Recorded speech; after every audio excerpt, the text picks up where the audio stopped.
ભૂલથી પણ ન કરો આ 3 કામ. ઘરમાં ગરીબી આવી શકે છે અને દેવી લક્ષ્મી નારાજ થશે.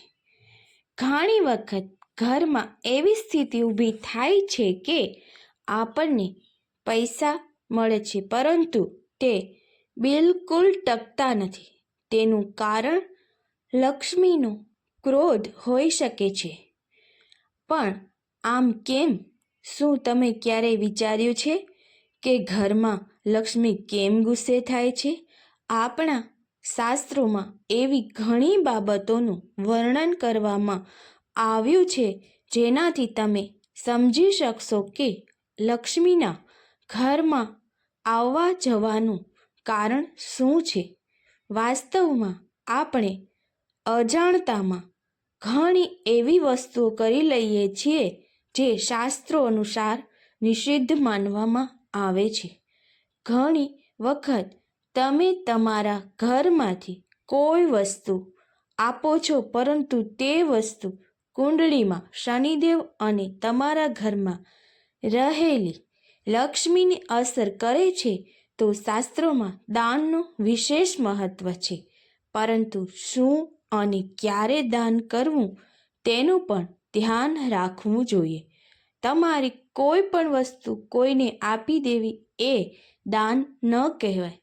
તમે જે વસ્તુઓનો ઉપયોગ કરી રહ્યા છો તેની સાથે તમારી ઉર્જા જોડાયેલી છે અને આવી વસ્તુ બીજાને આપવાનો અર્થ એ છે કે તમે તમારી ઉર્જા બીજાને આપી રહ્યા છો. નંબર 1, ચપ્પલ અને પગરખાં કોઈને ભેટમાં ન આપો. જો તમે પહેરેલા ચપ્પલ મંદિરમાંથી ચોરાઈ ગયા હોય તો તે સારું માનવામાં આવે છે કે કોઈ તમારી શનિ લઈ ગયો છે. પરંતુ જો તમે કોઈને ચપ્પલ ભેટમાં આપો છો તો તેને ખોટું માનવામાં આવે છે.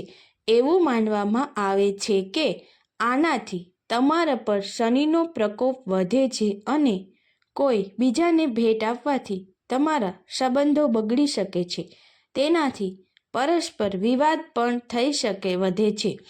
જો કોઈ વ્યક્તિ પગરખાં મેળવવા માંગે છે તો પણ તેને પૈસા આપવાનો પ્રયાસ કરો જેથી તે પોતાના માટે જૂતા ખરીદી શકે. કોઈને પણ શૂઝ ગિફ્ટ ન કરો. નંબર 2, તમારું પીવાનું વાસણ કે પાણીનું કુલર કોઈને ન આપો. તમે જે પાણી પીવા માટે વાપરો છો તે કોઈ અન્યને આપવું ખોટું છે.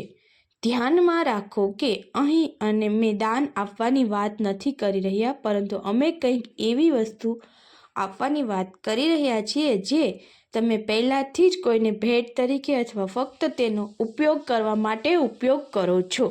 તેમાં કોઈ પણ વસ્તુ આવી શકે છે જેમ કે વાસણ, કાચ, જગ, વોટર કુલર, ફિલ્ટર વગેરે. જ્યોતિષ અનુસાર આના કારણે તમારે સ્વાસ્થ્ય સંબંધિત સમસ્યાઓનો સામનો કરવો પડી શકે છે. એવું પણ શક્ય છે કે તેના કારણે તમારું શરીર કોઈ રોગથી પીડાઈ શકે છે જેના કારણે તમારે વારંવાર દવાઓ લેવાની જરૂર પડશે. તમે જે વસ્તુમાંથી પાણી પી રહ્યા છો તે વસ્તુ બીજાને આપવાનો અર્થ એ છે કે તમે તમારી સકારાત્મક ઉર્જા બીજાને આપી રહ્યા છો. નંબર 3, કોઈને દૂધ, દહીં કે ખાંડ આપવી. તમારા ઘરમાં હાજર દૂધ, દહીં અને ખાંડ જેવી વસ્તુઓ પંચગવ્ય અને ભંડાર સાથે જોડાયેલી છે. રસોડામાં તેમની હાજરીનો અર્થ એ છે કે તમારા ઘરમાં સુખ અને સમૃદ્ધિ છે.